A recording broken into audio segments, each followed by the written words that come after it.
So you're good. So Shabbat Shalom. There's a wonderful Yiddish piece of Yiddish wisdom. You mishanem makom, you mishanem mazal. If you change your place, you change your fortune. And so I said, I'll come over to this side of the bima tonight. And as I say that, change your place, right? Judaism very much is a tradition of place. We have the Western Wall, we have synagogue, we have different places that we talk about. But we also know that Judaism is very much a tradition and a culture of time. And in fact, this week is that moment where that really happens in some incredible ways. This Wednesday will actually be Tisha B'Av, will be the 9th day of Av. And Tisha B'Av, this 9th day, is a day of ultimate mourning. We are at 8 o'clock on Wednesday night, whether you're on Zoom or here in the sanctuary, you're going to have an amazing program for Tisha B'Av, and so I hope you'll join me. But I tonight want to share a little piece of that history of awareness, because Jewish time is so important. What if you know about Tisha B'Av, there are all of these different destructions that happen on Tisha B'Av. You have the failure of the spies in Numbers, and then you have the destruction of the first temple in 586, and the destruction of the second temple in the year 70, and then you have the failed Bar Kokhba revolt, and then you have the Spanish Inquisition, and the expulsion of Jews from England. Time after time, if something bad happened to us as a community, how often it fell on this day of the 9th of Av. Now this is important in terms of time and place, not just that this is a powerful day of observance, a powerful day of fasting, but because of that destruction in 586 of the first temple, that's when time became so important to Judaism. Before that, we had the temple in Jerusalem. And when we had to gather, when it was time to gather, we went to a specific place. Everybody knew that was the place where God's name dwelt. Go there. Well, in 586, the temple is destroyed. The leaders of the people of Israel are taken into exile in Babylonia. And so now they're out of the place where God's name is supposed to be. And so the tradition does something interesting. It says, don't worry about place, because you can be in all kinds of places. Be concerned with time. As long as you gather in the time that you are supposed to be gathering in that place, you can create that sense of place wherever you gather. Okay? So Judaism, that's why if you think about what are we experiencing right now? Right now it's Shabbat. And Jews all around the world are stopping wherever they are to observe Shabbat. I might have been at my office this afternoon. I was in that place, but I was really concerned with time. I was watching my clock. I had to make sure there was enough time to get the challah, to let the challah rise, to get the challah baked, to get my stuff over here, to be able to go home, to have a lovely dinner with Jill. I was really worried about time. I wanted to get here, to be here in this place, because I knew at a certain point of time, all of you would arrive. Judaism very much is a tradition of time.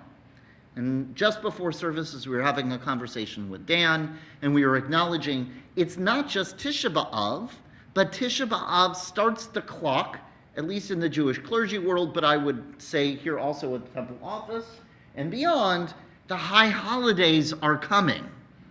They're only 7 weeks away. So you have to start getting ready.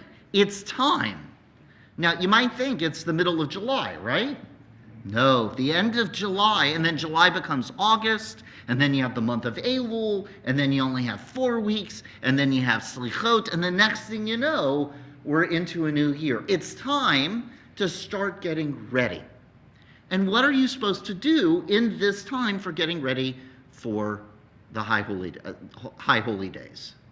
You're supposed to start doing those acts of cheshbon nefesh, those acts of reflection, those acts of slicha, of apology, those acts of tshuva, of repentance. We're supposed to really take this time to think about the past year, to look back into the past, to think about this year that is coming, to really get ourselves physically and spiritually ready for those days, time of awe. That's what time we are in. It's also an incredible time in our tradition, in our sacred story. What starts this week in our tradition? What do we begin? We're kicking off something new. What's the Torah portion this week? It's the beginning of Deuteronomy. So here, good. I'll owe you a pomegranate pucker for tomorrow, Burl. Now, I did send, yes, so Burl is the one who does put up the Torah portion stuff that goes up on the website each week, and so he actually might have gotten a clue quite literally from the rabbi. So we're starting Deuteronomy, and what's happening in Deuteronomy? This is an incredible moment for the people of Israel too. They have finished their wandering. They've been wandering all over the wilderness. We read it. They didn't go the short way. They went the roundabout way, 40 years.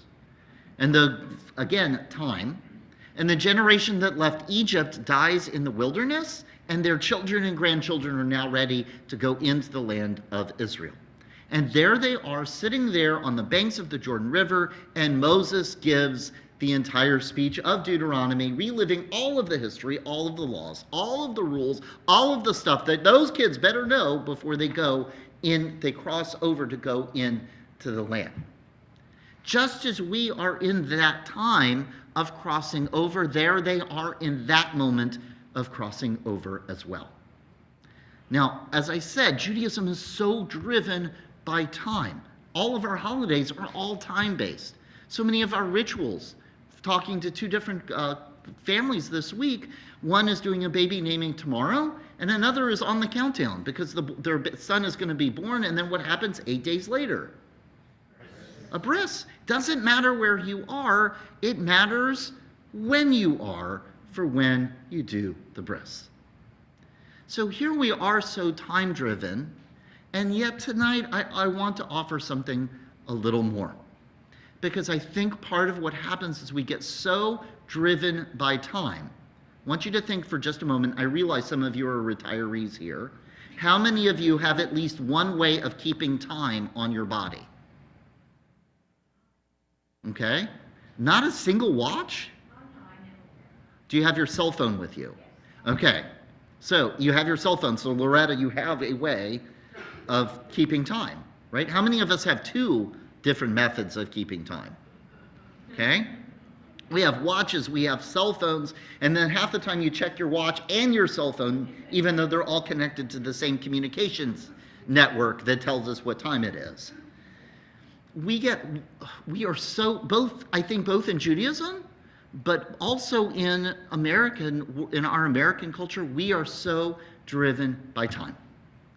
And I was thinking about time and this getting ready for the holidays, and a story, two different layers came to me. One is that setting, and that was part of the conversation I had with Burl. We always make sure there's a picture, an image that goes up. And the image that we said was Moses addressing the people of Israel. And a number of years ago, I think it might be 20 plus years ago, my parents went to Iceland, and my father described this place where the king or ruler would stand on one side of the gorge, and then the people would sit on the other, and because of the acoustics of the rock, everybody would be able to hear everything the king said, and the king would be, and it was this incredible place where they felt the awe of coming together as a whole community. And as much as I was thinking about that time of it's time for them to cross over, and that time that it's time for us to cross over, I started thinking about Deuteronomy, this place, this book about the time they speak, but it's also the place of speaking.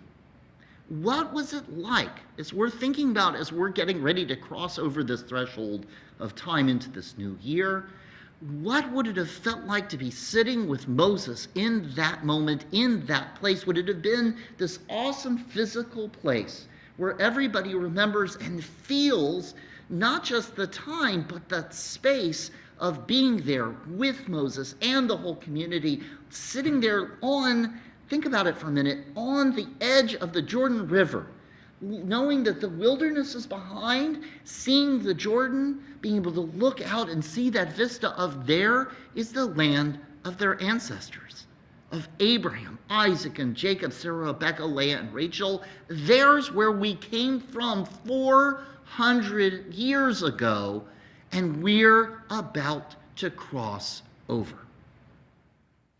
That must be an incredible sense of place, of being able to look and see and feel and experience, and then you feel the kavod, the weight of getting to cross over from that place. The other thing I thought of was a story, a Hasidic story about the Baal Shem Tov, shared by one of my colleagues, Jason Rosenberg. He's one of the rabbis at Beth Am in Tampa. And at Camp Coleman, we had a chance to go sit and listen to each other get ready to offer the words of Havdalah, to do a story and a little teaching piece. And he shared the story of one of the stories of the Baal Shem Tov. Baal Shem Tov was the originator of the Hasidic world, and there is the Baal Shem Tov, and he's a little kid, right? He's a gauge, okay? Precocious, thoughtful, sensitive, brilliant, good-looking, right, Gage? I would not say sensitive. And the Baal Shem Tov was really good about going to shul every morning, right? His father knew the place to find him. Well, his father goes one morning, goes to shul, and he's expecting to see his son there being part of the service, and his kid's not there. His son's not there. He's like, wait, what's going on? And they start asking him about, and they go on a big search, and they finally come as they're searching around the village, and he's coming out of the woods. And he's like, wait, why were you in the woods? And he said, and what were you doing in the woods? So they're like trying to figure all of this out. Finally, and again, it's Hasidic stories, might have heard this trope, his dad decides to follow him the next day to see where he's going. And so, because of course, if his son is skipping shul to go in the woods, he must be up to no good, right? Is that fair to say? I know I've got some teachers here, okay? The kid's skipping shul, Burl, right? Did you ever skip shul? Never. Yeah. No, never. He must be up to, so the dad decides to follow him. Just for the first 9 years. So he follows his son, he goes out into the woods, he's seeing him, and their son is standing in this really beautiful place. There's a little burbling brook, there's some trees around, there's a nice little clearing. I won't throw in some woodland creatures just for effect, but it's a beautiful place in the woods. And what's he doing? He's putting on his tefillin, he's putting on his talis, and he's sitting there davening the service. And his father's like, what is he doing? Why is he over here? Why is he out? He could be doing this in the shul. We got nice benches, we got the cushions, right? We got good lighting, everyone's there, you get a little bit of a snack afterwards. Why is he out here? And he goes to his son and they have a whole conversation, and the punchline is very simple. He says, yeah, Dad, I know I'm doing the same service, but I'm in a different place, and being in a different place means I'm a different person.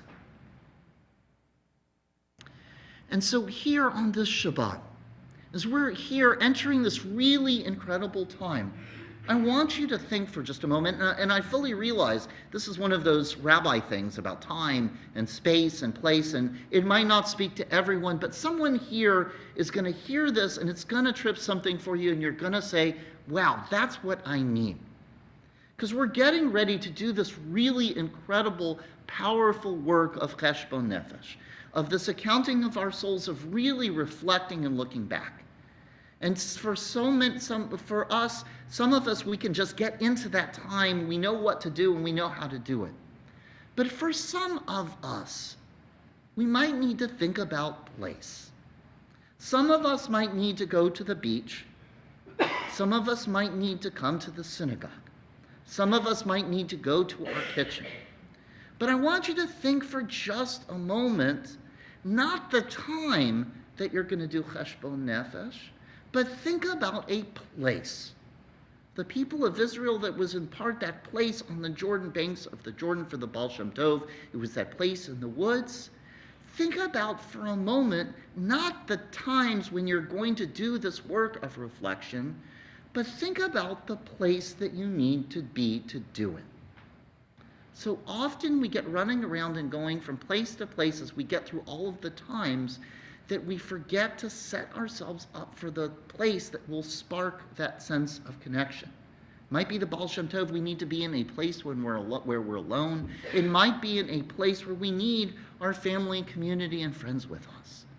But on this Shabbat, as our people encamped in that place, as we find ourselves in this moment of time, I ask you to think about a place, to choose a place, because in that place, it's my hope that all of us will find that place to do the work we need to do so that we each have that opportunity to bring shalom into our world. Mishna Makom, Mishna Mazal. May each of us find that place where we connect so that we find good fortune as we finish 5,783 and prepare for the new year of 5,784.